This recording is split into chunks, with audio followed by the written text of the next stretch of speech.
Alright, this is Sam filming, Kara watching, Natalie giving. According to Get America Fit Foundation, there are currently 58 million people overweight, 40 million people obese, and 3 million people morbidly obese in the United States. You may even know someone who is overweight or has some form of obesity. We all know that for the most part, people have a challenged time balancing and maintaining weight no matter where in the world they live. Yet America has the highest rate at 30.6% of the entire population. To start, here's a correlation bar graph of America and other countries. I have spent numerous hours researching the devastations of being overweight and obese. It is important for everyone to understand the dangerous effects and learn how to live healthier lives. Today I will tell you about the problem of overweight and obesity, particularly in America, and what causes this problem, how we can solve it, because America can't afford to wait to have a healthier weight. To begin with, many Americans find it very difficult to maintain a healthy weight and suffer the problem of being overweight or obese.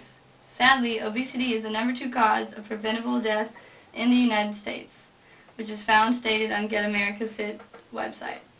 The site also informs being overweight or obese increases the risk of health conditions and diseases such as breast cancer, coronary heart disease, sleep apnea, and type 2 diabetes, and many more.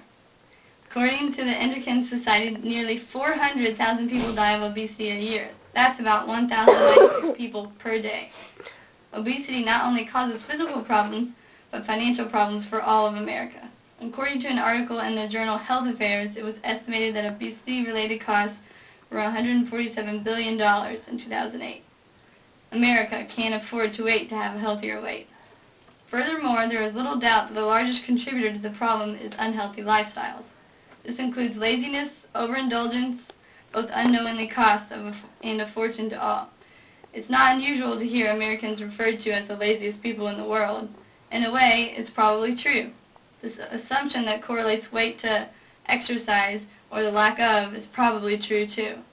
In fact, it has been proven by surveys.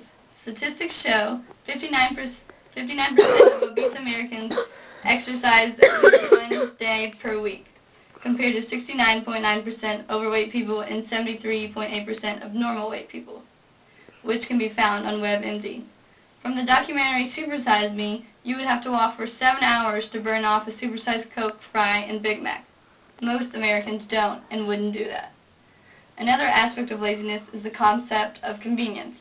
Many Americans have on-the-go busy lives and little time for home-cooked healthy meals. According to the same documentary, 40% of American meals are eaten outside of the home. Several of these meals are fast food. With such dangerous practices, Americans can't afford to wait to have a healthier weight. Just in the last few decades, a new generation has begun to take dominance in America. This generation is known as the Me generation. Many Americans have begun to focus solely on selfish, individualistic goals, whether it's buying the nicest house or buying more clothes. It has even gotten to the point that every aspect of life has to be bigger to be better. Americans have twisted this idea so out of control that it has gone to the level of eating. Everything is better when supersized. With so many advertisements promoting this, it's hard to ignore the fake positive light it shines in. The American Psychological Association describes it as, buffets abound and food outlets offer value meals, providing more food for less cost. 7-Eleven's Double Gulp serves 64 ounces of soda, and McDonald's has made supersize it a verb. Not only do these physical factors cause obesity to be a problem, but being overweight causes financial trouble. People are fooled by advertisements that they are saving money by eating food and supersizing meals, but in the long run they are spending more, especially on health-related costs. According to the Get America Fit Foundation, there are many costs to burdens of obesity-related relations. Here's a graph displaying these costs. As you can see, there are several direct and indirect costs. The most obvious problem, which stems from a combination of all these, is the simple fact that the lifestyle is extremely unhealthy. Even the U.S. Department of Health and Human Services reports excess weight has also led to an increase in the number of people suffering from type 2 diabetes. There are at least 17 million Americans with diabetes, and another 16 million have prediabetes. Each year, diabetes costs America $132 billion.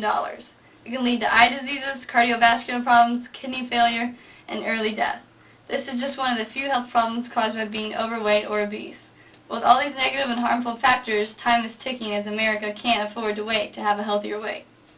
Finally, with all these outrageous statistics, it can be very discouraging to even look for a solution, but it can be easier than you think. Individually, it can be as simple as making a weekly exercise chart and sticking to it, as well as creating a diet full of healthy but enjoyable foods.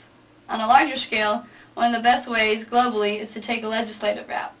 Much circulation has gone around with the idea of a fat tax. The positive arguments are overwhelming. Found in a debate from the International Debate Education Association, people need an incentive to eat more healthy food and to avoid unhealthy fats. This will improve people's health, as well as, if a fat tax is introduced, fat consumption will fall as consumers save money by buying non-fatty foods. Lower fat and fat-free foods will abound and the society will benefit. Citizens will be leaner, healthier, happier, and more productive. It even argues additional taxes on fatty food would create a disincentive to buy it. Consumers would be stimulated to buy and consume healthier, non-taxed food.